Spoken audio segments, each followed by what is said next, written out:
Good evening, I'm Jim Lara. On the NewsHour tonight, the news of this Tuesday, then two takes on the financial crisis, the latest from Wall Street, and what the candidates have to say about regulating investment firms. Plus, they look at the change of command as General Petraeus leaves Iraq. Major funding for the NewsHour with Jim Lehrer is provided by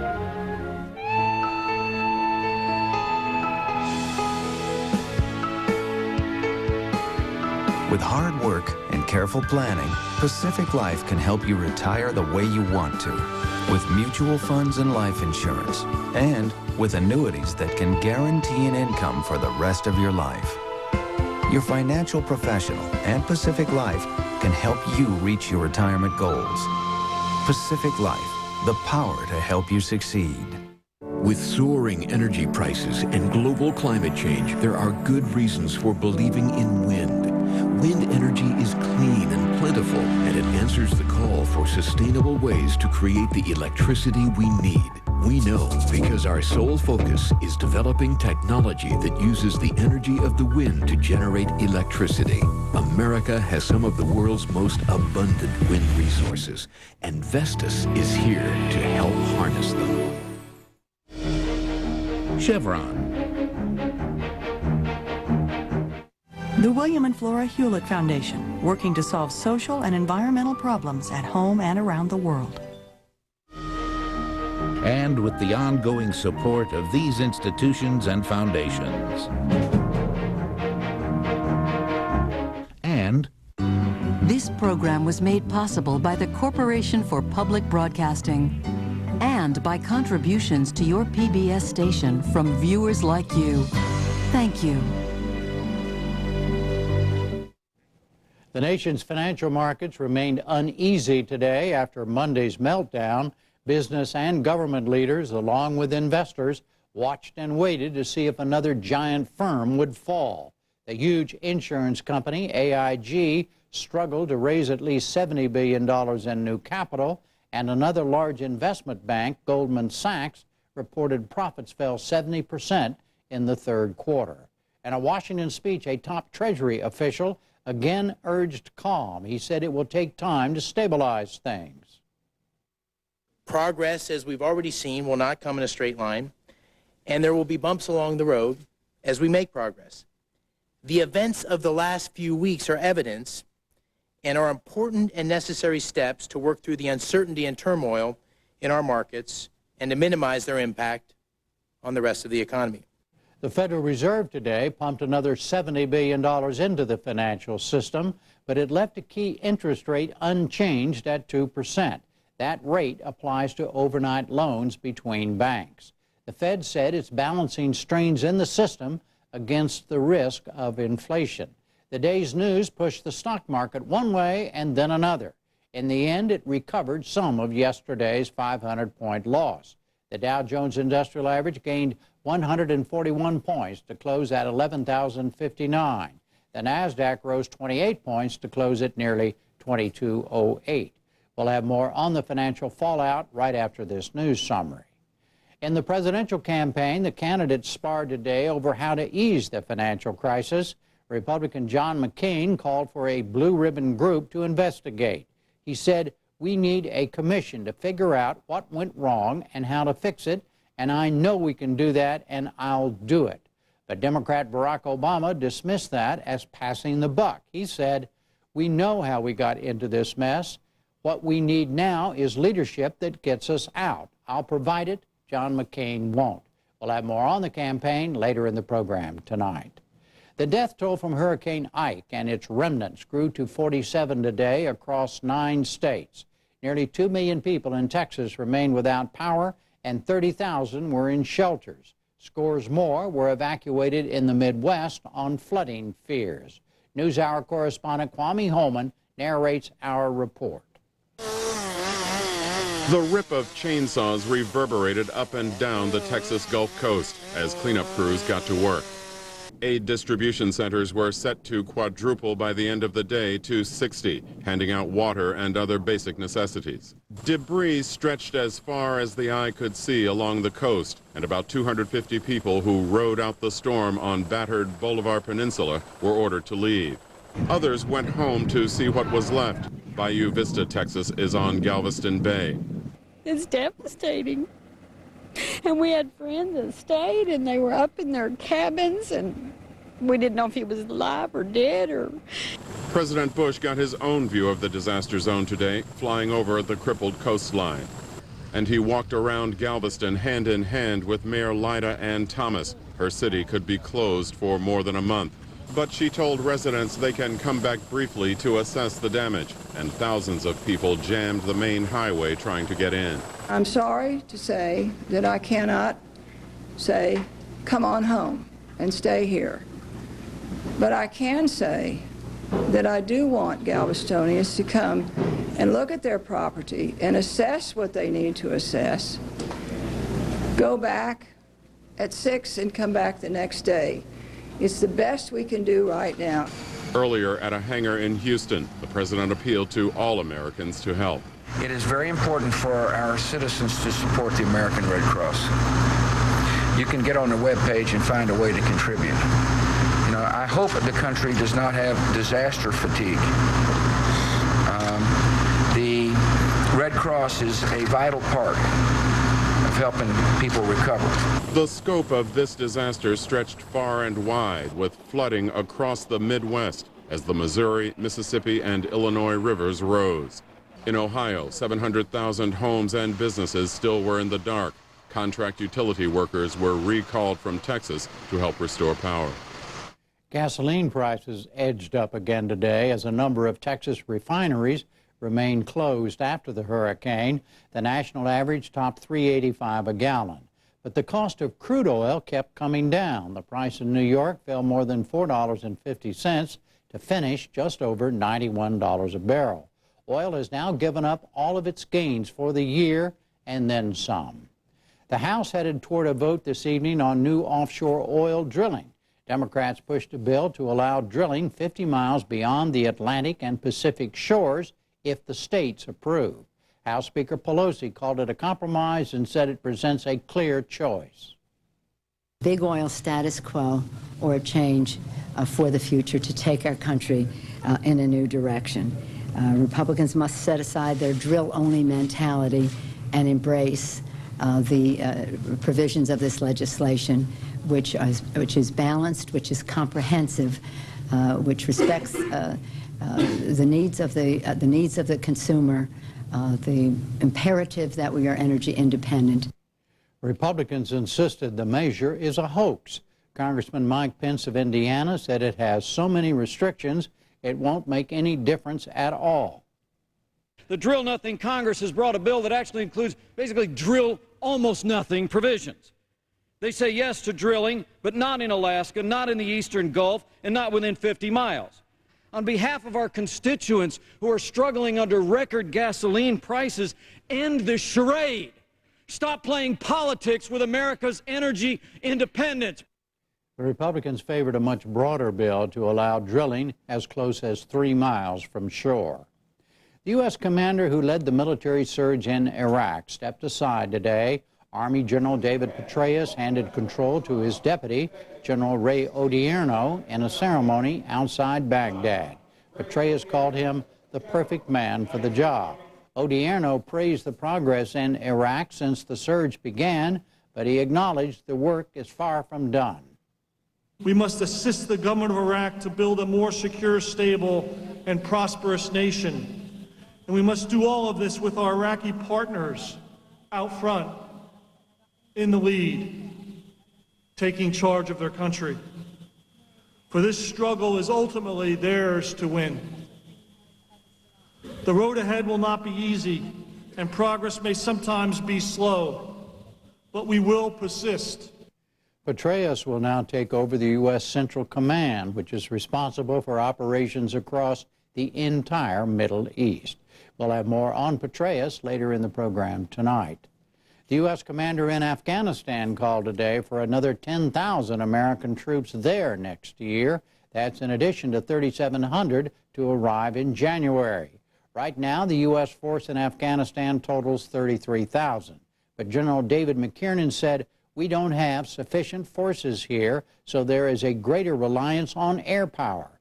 McKiernan said that leads to more civilian casualties. And the UN reported today deaths among Afghan civilians are up 40% this year. Pakistan today ordered its troops to fire on U.S. forces that carry out cross-border raids from Afghanistan. Recent U.S. attacks targeted Taliban and al-Qaeda safe havens inside Pakistan.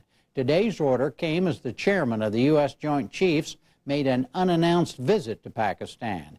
Admiral Mike Mullen met with civilian and military leaders to discuss the rising tensions. And that's it for the news summary tonight. Now, trouble on Wall Street, what the candidates think about more regulation, and a change of generals in Iraq.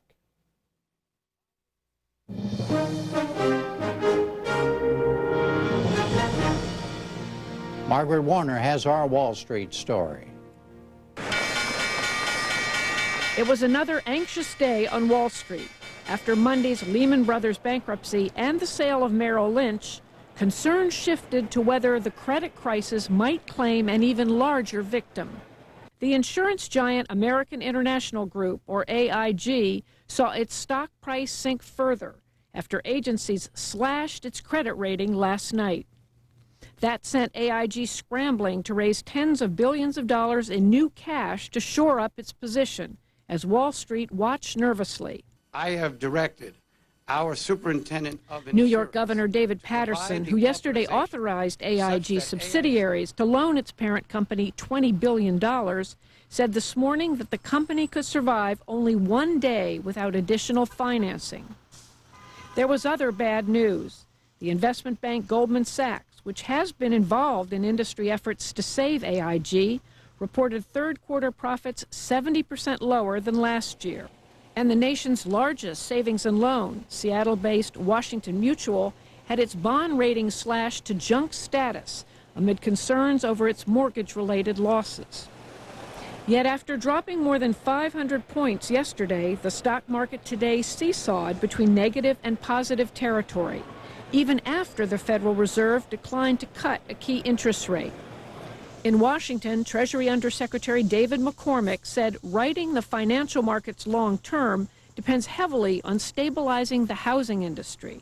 The sooner we turn the corner on housing, the sooner we will see house prices stabilize, the sooner we will see more people buying homes, and the sooner housing will again contribute to economic growth. Still, it will take some time to work through these stresses. Late in the afternoon, it was reported that the Federal Reserve was considering extending a bridge loan to AIG. Senate Banking Committee Chairman, Democrat Christopher Dodd, was asked whether he'd support such a move. I don't think anything's too big not to be able to fail, that notion. But I don't have that, apply that across the board in every fact situation.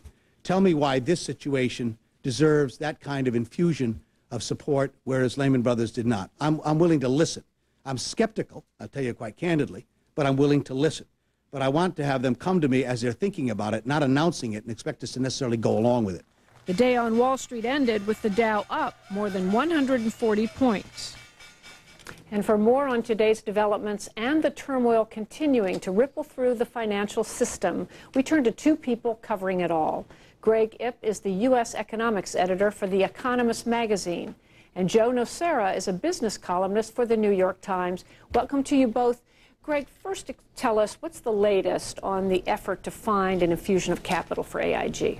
Well, Margaret, as you said, the Federal Reserve has taken into consideration the possibility of making some kind of a short-term loan to the company. Now, this afternoon, it's been reported in the media that the Treasury is considering another option, which is conservatorship, which is a slightly less dire version of receivership, which would basically put the company under government control while it raises the money it needs.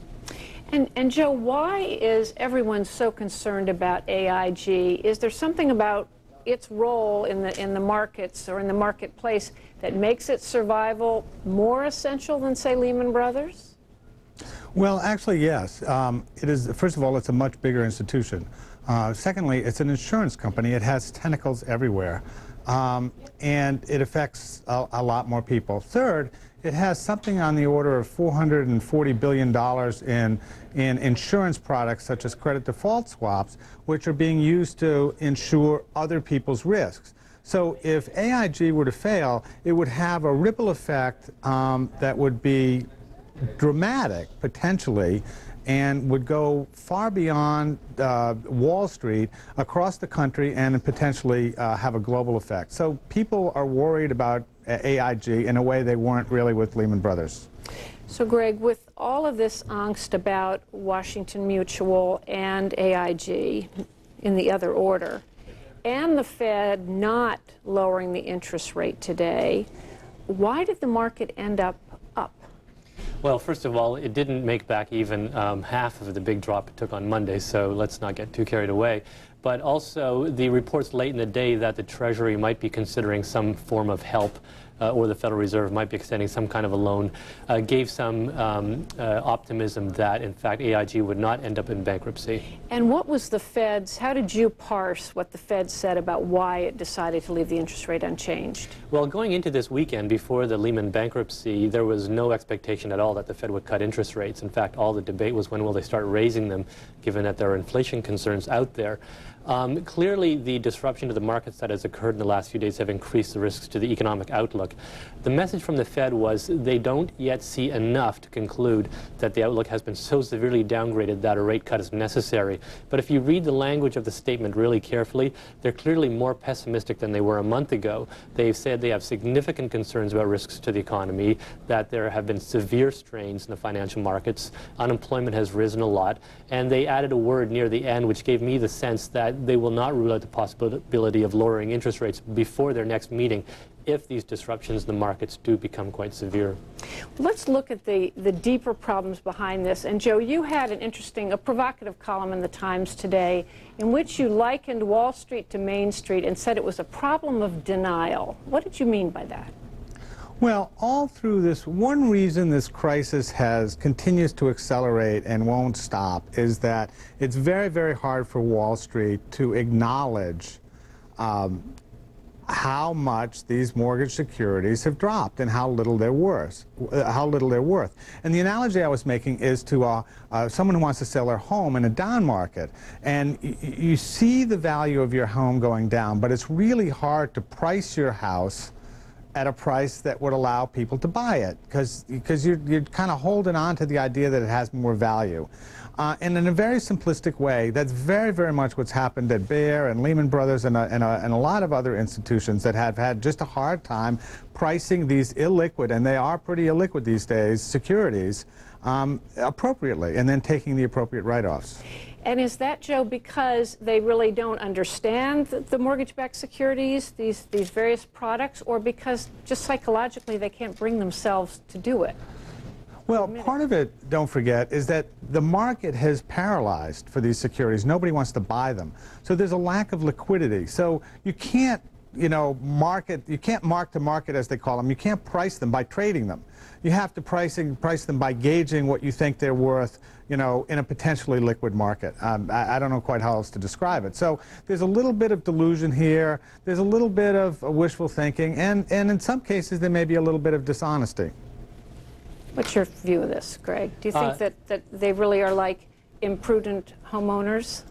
Well, part of it has just been a failure to realize just how bad things were going to get out there. I mean, if you talk to the heads of any of these investment banks like Merrill Lynch, certainly Lehman, Bear Stearns, if they'd known a year ago what they know now, they would have taken the opportunity to sell a lot more stock and beef up their capital base. But they thought at the time, no, things can't possibly be that bad, and why do I want to dilute my current shareholders by selling stock? Well, of course, by the time they realized how bad things were, nobody wanted to buy their stock because the companies were in so much trouble. But that's really just a symptom of the larger problem afflicting the economy and the global markets, which really begins with a housing bubble which elevated real estate prices far beyond their sustainable values. And a lot of money was borrowed against those real estate values. As those values have come down, that debt is going bad. That is forcing a lot of banks to write off those loans. And when they write off those loans, it cuts into the capital base they need to make new loans. That is creating a credit crunch, which is really constricting the entire economy. And Joe, bring in the international picture here. I mean, isn't a lot of this debt, or these instruments, held by foreigners, foreign banks? Well, yeah, some are. I mean, it's not. I mean, let's be clear here. I mean, the crux of the problem is Wall Street and the Wall Street institutions. And the banks, foreign banks that are holding the most of this stuff, I mean, this is not Chinese banks we're talking about. This is the institutions like Deutsche Bank, which are heavily involved in U.S. financial activities. So, so yes, there are European and foreign banks that hold this stuff, but you know, that's not the problem. The chances of this being a kind of a worldwide thing beyond Wall Street are not that great yet, although we could get there. Let me follow up by asking you this. Okay, now you have a situation today. AIG, a company with more than $1 trillion, at least in declared assets, is having trouble borrowing, you know, 20 or 30 billion. The other big institutions don't want to lend to it. Are the Wall Street firms now overcompensating? Well, I mean, not really, because you know, AIG has no capital, to back up its balance sheet. So, you know, people are scared. I mean, would you lend somebody $75 billion if you weren't sure you were going to get it back? It's really that simple. I would say they're not overcompensating. They're you know, making a legitimate point that they don't know that AIG can still survive even with this loan. So it's a case of fearing throwing good money after bad. So let's end with the cosmic question, beginning with you, Greg. Yeah. What will it take to turn the corner? Well, I think fundamentally, as we heard David McCormick from the Treasury Department say, you need housing prices to basically hit bottom. When that happens, the loans will stop going bad, the banks will stop, you know, running up big losses, and they'll be willing to lend again, and the crisis will slowly come to an end. The thing that I worry about is that we're into this adverse feedback loop where the declining housing prices are causing loans to go bad, banks are cutting back lending, that hurts the economy, and home prices keep going down further. The lesson from other big crises, both in the United States and overseas, is that when you get into these adverse feedback loops, eventually the government with taxpayer money has to step in, buy those bad assets, and take them out of the system. That's what we saw, for example, with the savings and loan crisis. Joe, what's your prescription? Well, I mean, I agree with Greg. It's hard to see how else it will happen. I mean, you need a change in psychology. And for a change in psychology to take place, there has to be enough confidence among Main Street to start buying homes again. And there has to be enough confidence on Wall Street that these bad loans and these bad assets are somehow be dealt with. So in the S&L crisis, they put them in the Resolution Trust, and they started to sell them off as the market came back. You know, so far, nobody's been willing to do anything like that, but something like that really kind of needs to happen. All right, we'll be watching. Joe Nacera and Greg Ip, thank you both. Thank you. On our website, you can read economics correspondent Paul Salmon's take on the financial crisis and listen to an interview with Business Week finance editor Adrienne Carter. Just go to pbs.org and scroll down to Online NewsHour Reports.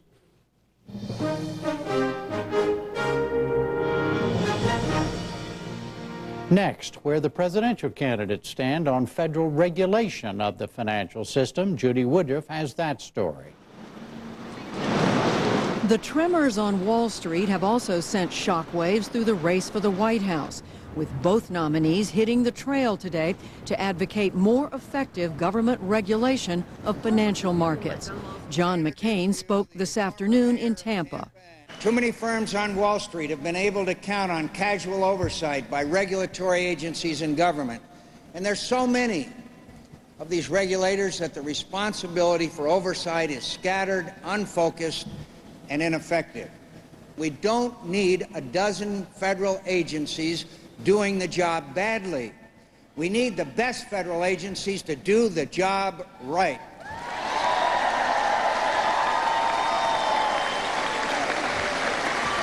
Under my reforms, the American people will be protected by comprehensive regulations that will apply the rules and enforce them to the full. There will be constant access to the books and accounts of our banks and other financial institutions. By law, it will reduce the debt and risk that any bank can take on. And above all, I promise reforms to prevent the kind of wild speculation that couldn't put our markets at risk and has already inflicted such enormous damage across our economy. Earlier, McCain made the morning show rounds and called for a commission like the one created after 9/11. We're going to make sure that every American who has a deposit in the bank, that their deposit insured. We're going to need a 9/11 commission to find out what happened and what needs to be fixed. In Golden, Colorado, Barack Obama said that idea showed a lack of understanding on McCain's part. This morning, instead of offering up concrete plans to solve these issues, Senator McCain offered up the oldest Washington stunt in the book. You pass the buck to a commission to study the problem. Now here's the thing, this isn't 9/11. We know how we got into this mess. What we need now is leadership that gets us out. I'll provide it, John McCain won't, and that's the choice for Americans in this election. Instead, Obama said what's needed are regulations that match the economic conditions of the day. The American economy does not stand still, and neither should the rules that govern it. The evolution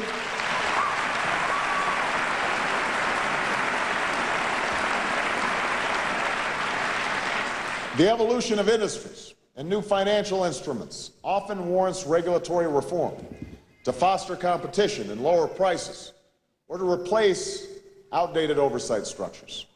Old institutions cannot adequately oversee new practices.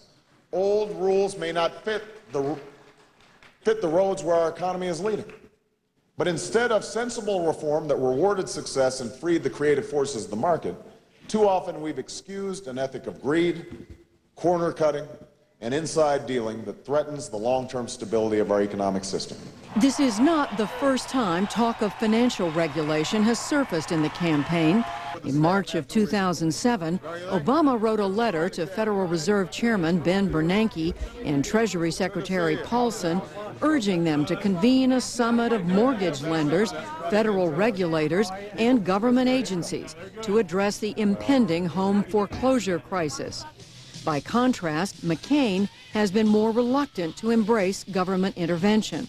In an interview with the Wall Street Journal in March of this year, McCain said, "I'm always for less regulation, but I am aware of the view that there is a need for government oversight." Just weeks later, after the collapse of Bear Stearns, McCain indicated he would back some level of government help to shore up the housing market. I've always been committed to the principle that it's not the duty of government to bail out and reward those who act irresponsibly, whether they're big banks or small borrowers.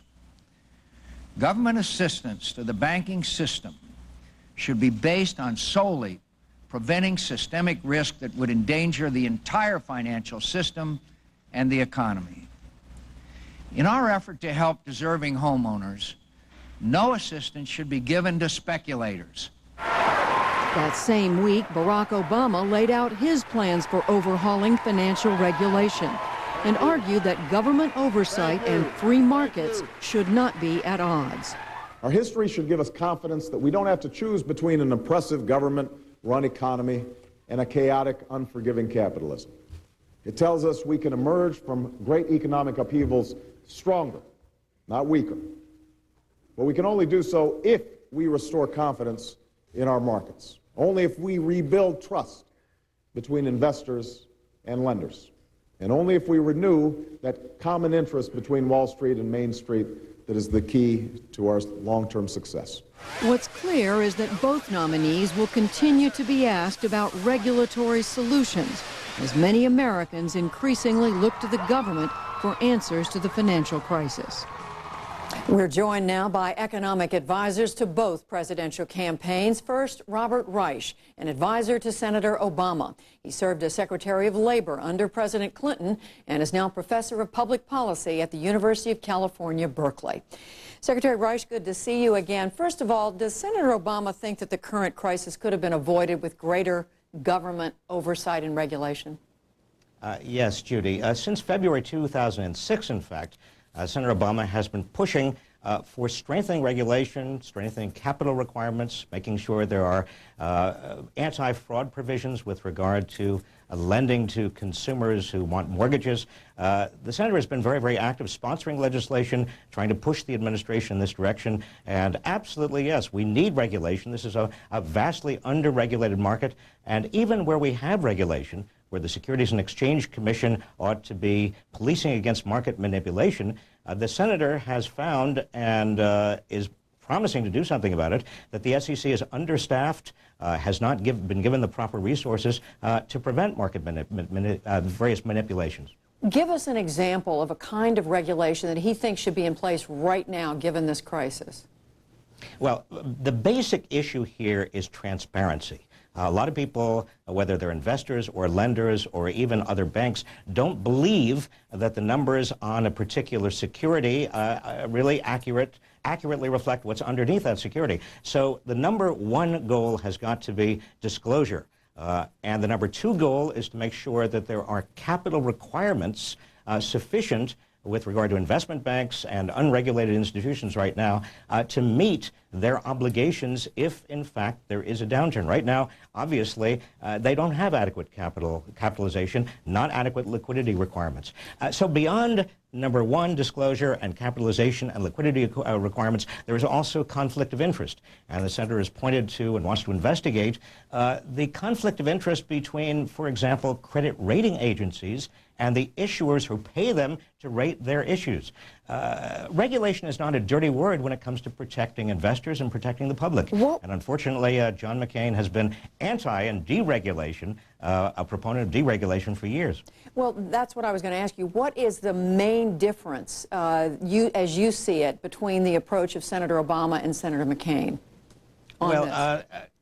John McCain has been congratulating himself for years on being a deregulator. With financial markets, he has not wanted to regulate. He has again and again over the years said deregulation is the best way to go. We need less, not more government oversight. Every time there was a bill, every time there was a particular chance or an opportunity for Senator McCain to actually step up to the plate and be a true regulator of financial markets, he said no, he backed down. He's now come around in the last few weeks to be a regulator, but by now it's too late. Well, let me turn now and bring in our second guest. He is Douglas Holtz-Eakin. He is an economic advisor to Senator McCain. He's the former director of the Congressional Budget Office, and he joins us from campaign headquarters in Arlington, Virginia. Doug Holtz-Eakin, is it accurate to say that John McCain was not in favor of regulation and now he is?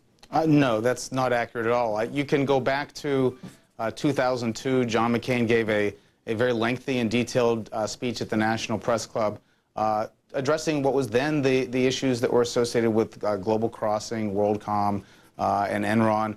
He sponsored legislation in 2003. He sponsored legislation in 2005 to address the largest problem we see out today, which is the fall of Fannie Mae and Freddie Mac. He said very clearly at the time, these are a threat to taxpayers, they're a threat to our financial markets. He undertook the efforts to make those threats go away. He was blocked in those efforts. It didn't happen.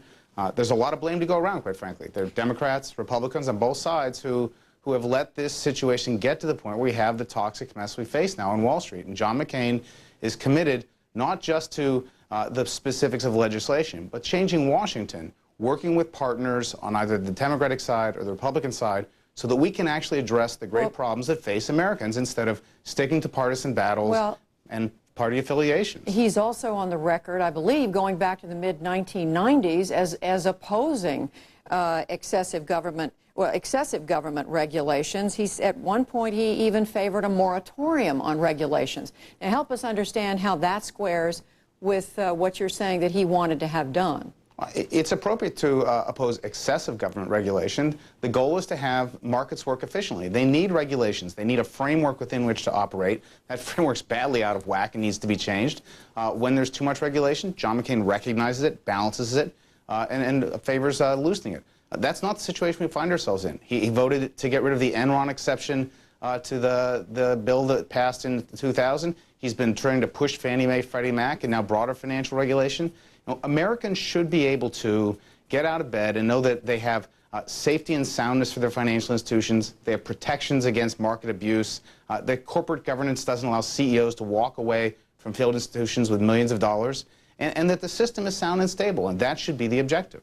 And what exactly does he believe should be done right now?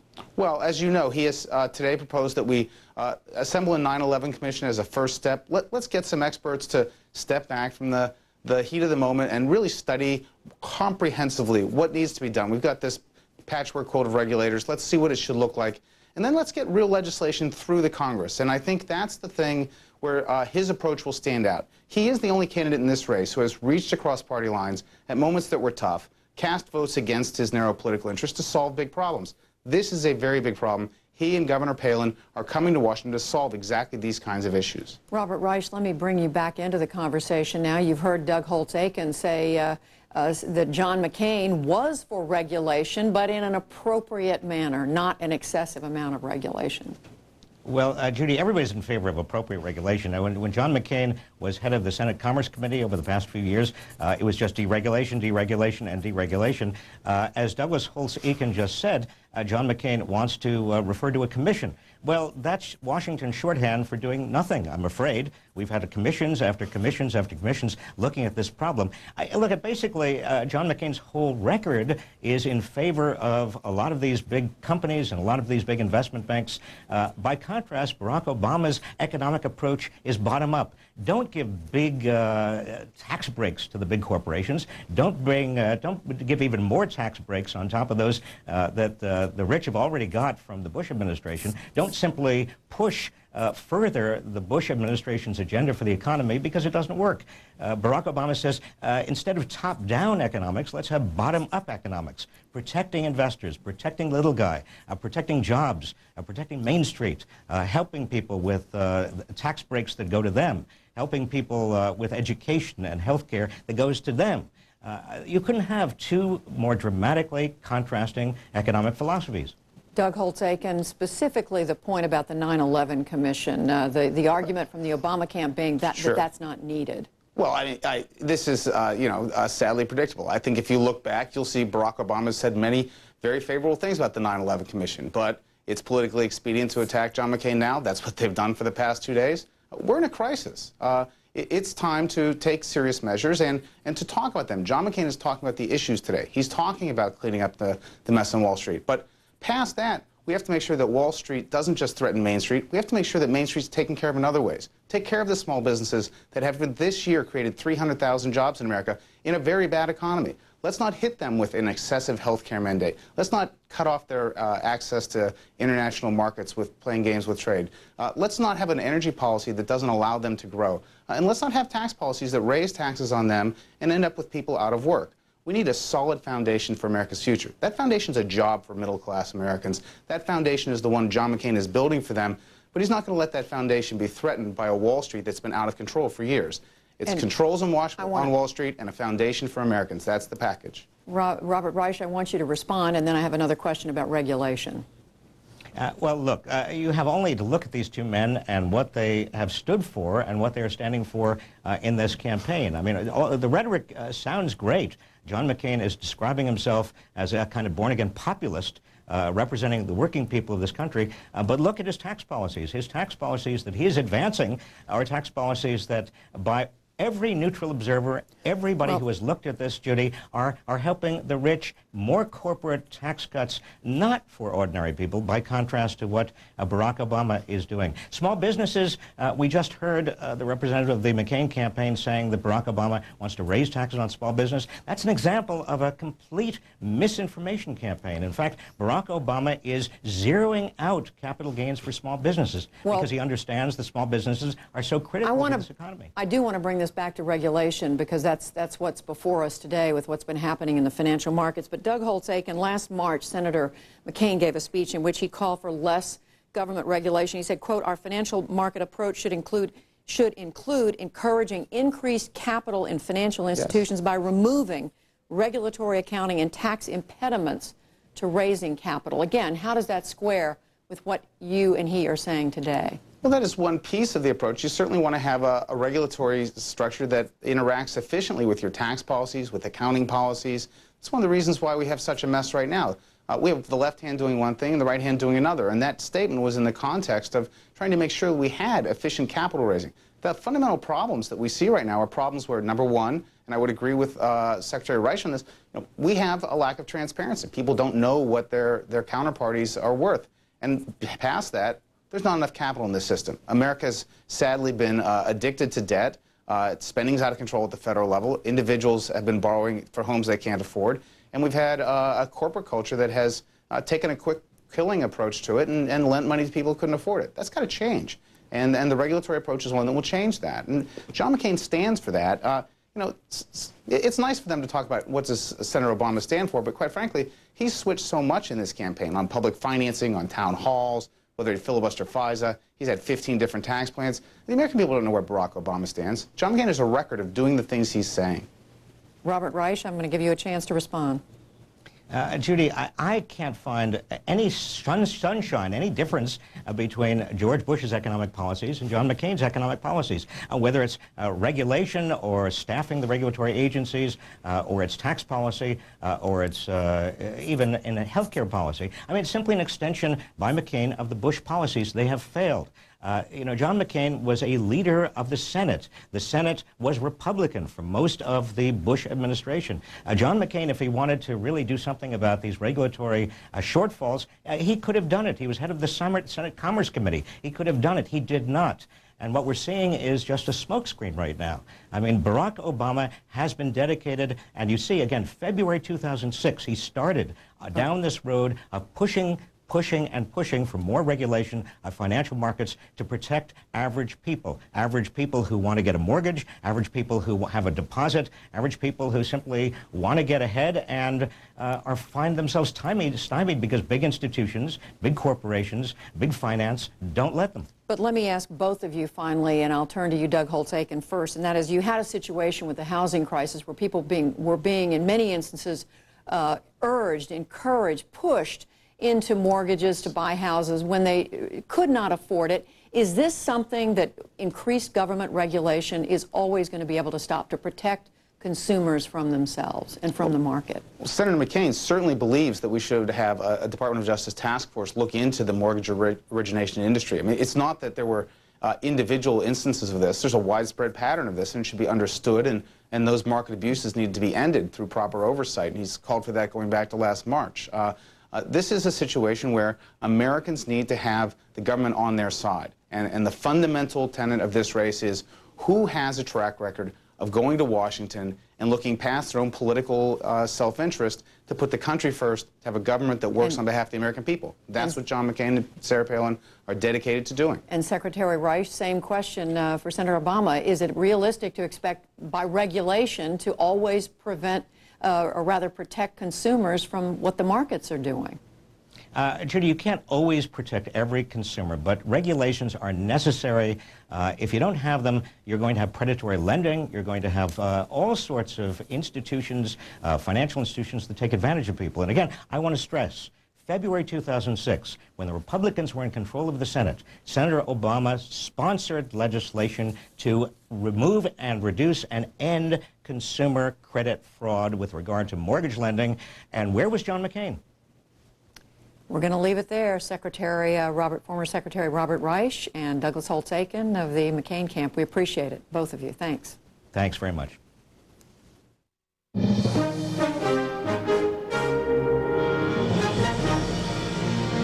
And finally tonight, the change of command in Iraq. And to Jeffrey Brown. With the top brass of the Pentagon in attendance and with a warning that recent gains in Iraq are fragile, a new American commander took charge in Baghdad today.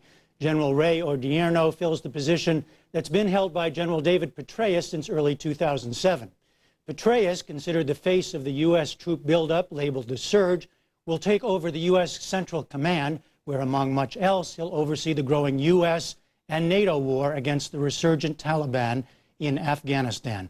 For more on what the commanders face, we turn to Colin Kahl, a professor of international security at Georgetown University and a senior fellow at the Center for a New American Security, and Linda Robinson, the author of Tell Me How This Ends, General David Petraeus and the Search for the Way Out of Iraq. She's the author in residence at the Johns Hopkins School for Advanced International Studies. Both have recently returned from trips to Iraq, and welcome to both of you. Thanks. Colin Kahl, General Odierno is an interesting character. He has a lot of experience in Iraq, but I gather from all accounts he's gone through quite a metamorphosis. Tell us about him. Yeah, I mean, his evolution as a general really kind of reflects the overall evolution of the U.S. Army in Iraq. He was a division commander in 2003 and 2004 for the 4th Infantry Division, and his troops kind of had a notorious reputation for being rather heavy-handed. And over time, I think that Ray Odierno learned from that experience, and as he returned as Corps Commander, that is the second in command, in 2007 to be kind of General Petraeus' sidekick during the year of the surge, it was clear that he had internalized some of the lessons of counterinsurgency and the importance of protecting the population, and I think he'll probably bring that experience to his new job as the overall commander of U.S. forces. Is that what would you add to that? What did you see his role, especially under General Petraeus? Yes, well, I spent a lot of time over there in the 18 months of the Petraeus-Odierno duo, and they worked extremely closely together. There was a morning briefing, a classified morning briefing every morning at 7:30. I sat in on many of them, and they would go through everything that had happened in the past 24 hours. Then they would huddle in a small group and discuss the strategy of everything going forward. So I think that this was a primary reason why Odierno was selected to take Petraeus's place, because with Petraeus overseeing the whole region, he and Odierno will be in constant contact. And let's face it, I mean, Odierno has large boots to fill. His job really is to finish the job, keep the forward momentum going, and ensure this does not unravel. Well, before we get to that, do we know what caused the change from that early experience where he was criticized for the heavy hand and then seemed to sign on to the surge and the counterinsurgency tactics? Yes, well, I actually think in my many interviews with General Odierno, over the course of the surge, he actually was still quite focused on what you call the enemy-centric counterinsurgency. He argued successfully that some of these surge troops needed to be dispersed around the belts of Baghdad and sent up to Diyala and Mosul, where they're still fighting, and that's the main business to finish against al-Qaeda in Iraq. So he was a voice arguing for using troops to go after the insurgency, as opposed to the population-centric approach where you were fanning out troops in Baghdad to protect the population and reach the hand out to the Sunni insurgents. All right, so let's look at what do you look to him to do now? I mean, both generals today talked about how fragile the situation is. There were bombs even yesterday that killed dozens of people, political question marks galore. What do you look to Odierno to do now? Well, I think General Odierno's major challenge will be trying to consolidate the security gains over the last year and a half or so by pushing a number of political accords with Iraqi leaders. And I think this is really probably what's necessary to try to consolidate the surge and the benefits from over the last year. The challenge will be, however, doing that in the context of kind of an inevitable decline in U.S. forces and an inevitable decline in our influence over the Iraqi leadership. And that's really what General Odierno will have to work with Ambassador Crocker and whoever follows Ambassador Crocker to try to get the political progress that's necessary, moving forward. A political general as much as a military general at this point? Well, this is going to be the interesting thing, I think, to watch. I agree with Colin that he certainly has to manage the drawdown, the transition to the Iraqi security forces, finish the battle against al-Qaeda in Iraq. But the key thing will be using the military leverage to produce the political steps to push the Maliki government into the political steps it has so far been unwilling to take, and to get them to fulfill the commitments they have made to Petraeus. Petraeus and Crocker were in the room behind closed doors with Maliki, knocking heads and pushing him forward. I think that Odierno has learned those tricks of the trade and is willing to do that. But I have a quick anecdote about him. In these morning briefings, they're all displayed on these large plasma screens at the front of the amphitheaters, and many dozens of staff officers, U.S. and some Iraqis, gather in these amphitheaters where the briefings are held. And Odierno is a little bit shy, and one general told me that he likes to he's a slow morning person, he likes to sip his coffee, so a screen would appear in front of his face with the symbol of the multinational Corps Iraq. And one day I told him, I said, you know, when you talk, the screen disappears, so his face then comes on the screen. I said, you look like the Wizard of Oz, it has this effect, and he just laughed uproariously. But he has, I think, a little bit less of a easy personality engaging in the political maneuvering than Petraeus, who's just very much a political general, a political animal. Now, you wanted to add something? Yeah, I actually think something Linda pointed to is really important, which is, I said a minute ago that our leverage and influence over the Iraqi government is diminishing, and that is true. But we still have considerable influence over the Iraqi security forces. And despite recent gains by the Iraqi security forces and some successful operations in places like Basra and Sadr City, in Amara and Mosul, and now in Diyala, they still rely heavily on U.S. support, which is one of the reasons why Odierno will be inherently a political general, because much of our leverage stems from the degree to which the Iraqi security forces continue to depend on our help. Now, we've spent a lot of time, I want to move to Afghanistan. We've spent a lot of time on our program talking about it because it's been so much in the news and so much deterioration that we've seen over the last months. General Petraeus now has that under his command. What lessons do you imagine him or see him taking from the experience in Iraq to Afghanistan? There are obviously two very different conflicts, and that has to be said at the outset. But there are many important lessons that can be applied to the Afghanistan-Pakistan conflict. It is a two-country war, and we need to keep that in mind. One of which is applying the same kind of in-depth study to that two-country war that Petraeus did right when he came into Iraq.